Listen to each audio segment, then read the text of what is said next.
Dans le précédent Retro & Magic, nous avons passé en revue la série Command & Conquer et plus spécifiquement les titres formant la saga du Tiberium. Mais Command & Conquer ne s'arrête pas aux affrontements du Node et du GDI. Le jeu de stratégie temps réel créé par Westwood a en effet engendré plusieurs spin-offs, les séries dérivées Alerte Rouge et Generals. Comme dans la première partie, les souvenirs de Louis Castle, le cofondateur de Westwood, sont venus compléter les informations présentées dans cet épisode de Retro & Magic.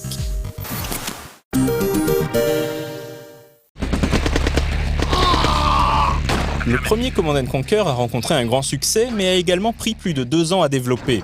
Histoire de rentabiliser cette production, Westwood va immédiatement mettre en chantier un nouvel épisode basé sur le même moteur et le même système de jeu. Histoire que ce nouveau jeu soit suffisamment différent pour justifier d'être vendu au prix fort, le studio de Las Vegas décide de mettre en scène une époque et des factions complètement différentes, et choisit donc de faire se dérouler le jeu pendant la Seconde Guerre mondiale. Ou plutôt une version uchronique de la Seconde Guerre mondiale, inspirée des prototypes un peu fous développés pendant le conflit. L'histoire commence en 1946. Albert Einstein a conçu une machine à voyager dans le temps, grâce à laquelle il retourne dans le passé pour éliminer Adolf Hitler dans les années 20. Sans Hitler, pas de Seconde Guerre mondiale, pas vrai ?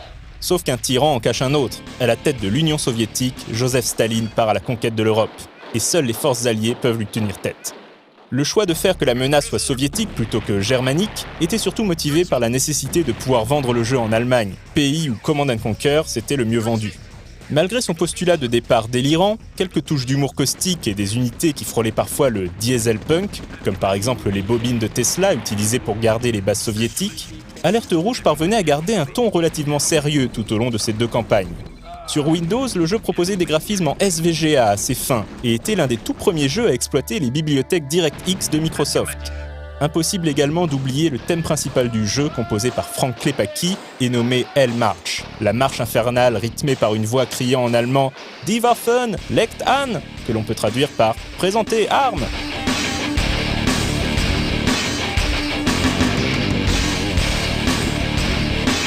Du côté du gameplay, c'est exactement la même chose que le Command & Conquer original. On retrouve même les moissonneuses de minerais, dont la nature exacte n'est jamais vraiment expliquée. On retrouve également des scènes cinématiques mélangeant images de synthèse et acteurs incrustés via fond vert, et même une apparition de Kane parmi les conseillers occultes de Staline. À l'époque, Alerte Rouge était encore considérée comme une préquelle à la saga du Tiberium. Alerte Rouge permettait de jouer à plusieurs sur Internet et recevra 2 extensions, Mission Taiga et Mission Mad, chacune ajoutant scénario, cartes et unités supplémentaires. Le jeu sera porté sur PlayStation.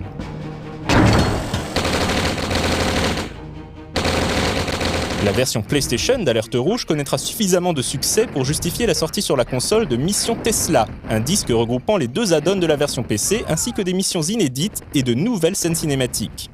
Dans ces séquences, le joueur est notamment briefé par le général Carville, interprété par l'acteur vétéran Barry Corbin.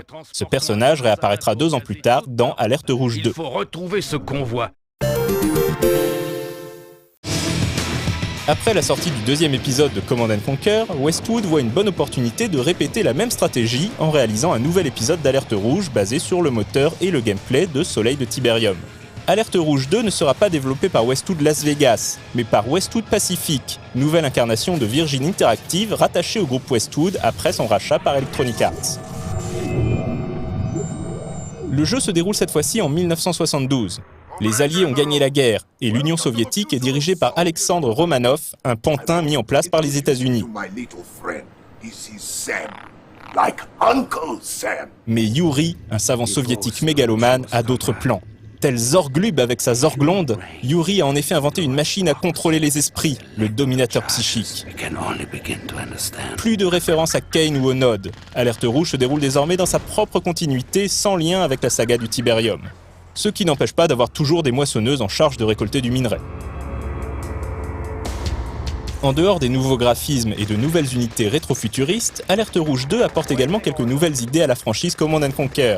En particulier la possibilité de barricader ses fantassins dans les bâtiments neutres présents sur la carte. On avait déjà évoqué cette fonctionnalité dans le précédent Retro & Magic, puisqu'elle sera par la suite reprise dans tous les jeux Command & Conquer qui suivront. A noter que c'est Joseph Kukan, alias Kane dans la saga du Tiberium, qui a officié en tant que réalisateur des cinématiques délicieusement nanardesques du jeu, à défaut d'apparaître en personne cette fois-ci. Au cast, on retrouve néanmoins des noms prestigieux, puisque outre Barry Corbin qui reprend son rôle de général Carville, Les joueurs reconnaîtront Ray Wise, inoubliable père de Laura Palmer dans Twin Peaks, dans le rôle du président des États-Unis, tandis que c'est l'acteur allemand Udo Kier qui prête son regard glaçant à Yuri. Pour la petite histoire, Yuri devait originellement jouer un rôle dans Command & Conquer 3, quand le projet s'appelait encore Tiberian Incursion. On aurait alors découvert qu'il était en réalité un soldat d'élite du Node envoyé accidentellement dans le passé après avoir retrouvé la machine d'Einstein dans les années 2050. Mais cette partie de l'histoire, jugée trop décalée par rapport à l'ambiance apocalyptique recherchée pour le jeu, sera finalement coupée du scénario de Command & Conquer 3, et Electronic Arts décidera par la suite de garder les deux séries bien distinctes. Ce n'est pas plus mal car cela permet à Alerte Rouge 2 d'assumer totalement son délire.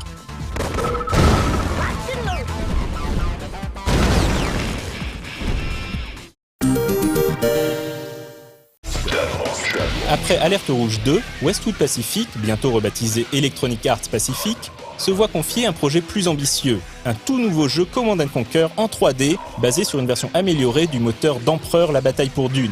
Le studio décide de créer un tout nouveau cadre de jeu pour cet épisode. Plus de guerre froide uchronique ou de conflit pour le contrôle du Tiberium.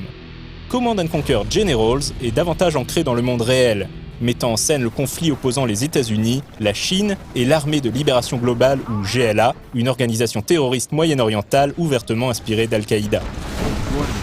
Les trois factions de Generals perpétuent le schéma habituel de la série, chacune possédant ses forces et ses faiblesses. Les unités américaines sont plus onéreuses, mais plus résistantes, et cette faction possède les meilleures unités aériennes. Les Chinois sont une faction équilibrée qui gagne en puissance plus le nombre d'unités augmente, tandis que les terroristes du GLA possèdent des unités peu chères et sacrifiables, littéralement. Le fait de pouvoir envoyer ces unités se faire exploser lors d'attaques suicides suscitera d'ailleurs la controverse, cette fonctionnalité n'ayant pas été jugée du meilleur goût lorsque le jeu sortira en 2004. Parmi les particularités du jeu, on peut citer le fait que les unités gagnent en expérience au fil des combats, pouvant gagner le statut de vétéran et de meilleures aptitudes sur le champ de bataille. Et surtout le fait que le joueur, en tant que général, gagne lui aussi de nouvelles capacités au fil du temps, comme la possibilité de demander un bombardement ou renforcer temporairement les unités. L'extension Heure-H poussera d'ailleurs ce concept plus loin en permettant au joueur de choisir son avatar parmi plusieurs généraux, chacun ayant sa spécialité et son arbre de compétences. Malgré ces nombreuses différences avec les épisodes précédents, à commencer par l'absence de scènes en prise de vue réelle, Generals n'en reste pas moins un très bon jeu de stratégie en temps réel qui a fait entrer avec succès la série dans la 3e dimension.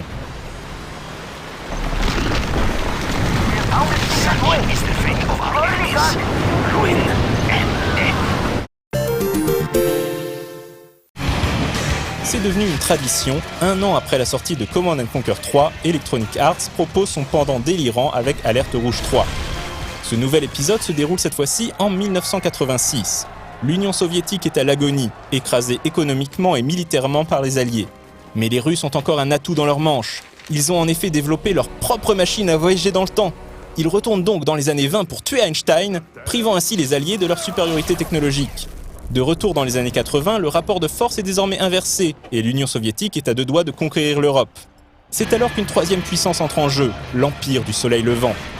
Et oui, car pas d'Einstein, pas de bombe atomique. Le Japon est donc devenu une superpuissance qui se lance à la conquête du monde avec ses mécas transformables, ses fusils laser et ses robots géants. Encore une fois, chaque faction se joue différemment. Les Alliés sont les plus classiques, avec des bâtiments et véhicules polyvalents dont les capacités dépendent du type d'infanterie que le joueur place à l'intérieur. Les Soviétiques ont accès à tout un tas d'unités loufoques allant du navire de transport qui catapulte des parachutistes dans le territoire ennemi aux ours de combat.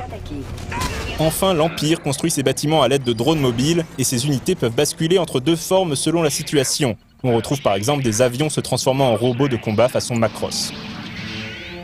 Joli et coloré, Alerte Rouge 3 propose par ailleurs un mode campagne jouable intégralement en mode coopératif. En solo, une IA fait office de deuxième joueur.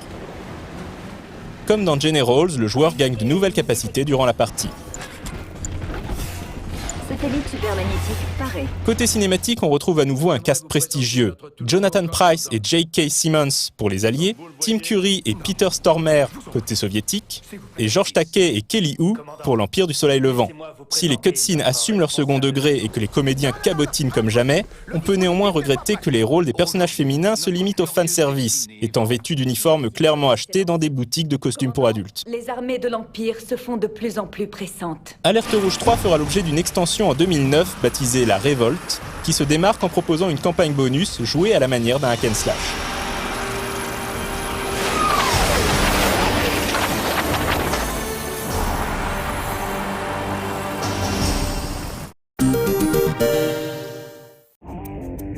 Après la sortie de Command & Conquer 4, Electronic Arts décide de monter un nouveau studio, Victory Games, dédié à la réalisation de Command & Conquer Generals 2 à l'aide du moteur Frostbite.